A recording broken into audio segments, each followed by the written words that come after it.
A very good day to you and welcome to the program. Today I want to speak to you about abounding in the things of the earth. You can call it prospering if you like, doing well. Now the Apostle Paul said, I have learned to be abased, which means to suffer, to have nothing, and I've also learned to handle it when I abound, when I've got lots of good things. Let's just go to the book of Philippians chapter 4 and verse 12. He says, I know how to be abased and I know how to abound. I've written in the margin of my Bible, not easy to handle prosperity. In fact, I think it's easier to handle abasement or hardship. See, when you're down and out, folks, then you've got to call on God because you've got nothing else. I always say when you're on your knees, you can't fall any further. But when people put you on a pedestal, they normally kick that pedestal from underneath you, don't they? Ask any professional sportsman.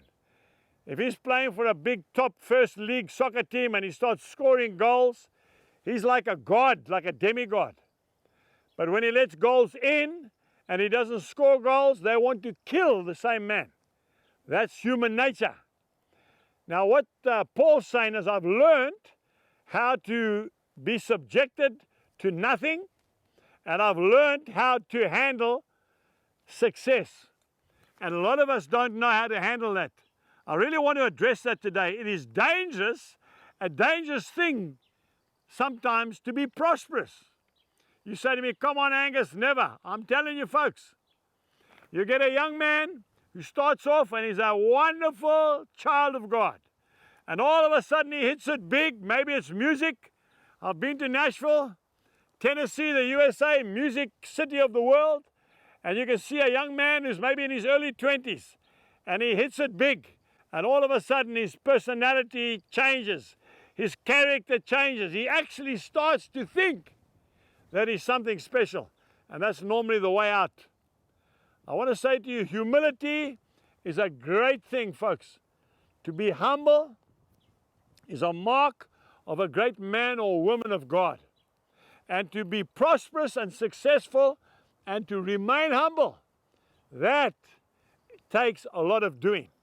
They asked Martin Luther, what are the three greatest virtues in a man or woman of God? He said the first one is humility. And the second one is humility. And the third one is humility. And it's true. A humble man is always somebody that people love and respect. I remember a story once of a Zulu pastor by the name of William Duma. He grew up in the hills of the Umkomas Valley. He used to look after his father's cattle. And God met with him in a majestic way. And he became a great preacher, a Baptist preacher. And he was invited to go up to what was then northern Rhodesia, which is now Zambia. And all the Baptists were sitting in this church. You know the conventional Baptist church? It's a long corridor up to the pulpit. And the speaker comes in through the main door. And all the congregation sitting, looking forward. And they waited until 9 o'clock and the preacher hadn't arrived from South Africa. 9:05, there was still nobody there. Then they heard a faint knocking at the door behind the pulpit. That's where all the cleaning stuff was and the brooms and the sweeping material. And the minister went through to the back. And standing at the back door was the man of God. He'd come in through the servant's entrance. And he was an anointed man of God. I want to encourage you. If God has blessed you, remain humble. He wants us to prosper. He's told us that. But folks, it always comes at a cost. Remember to give God the glory. Till next time, goodbye. We trust that you have been blessed by today's message. For more information, please visit angusbuchan.com.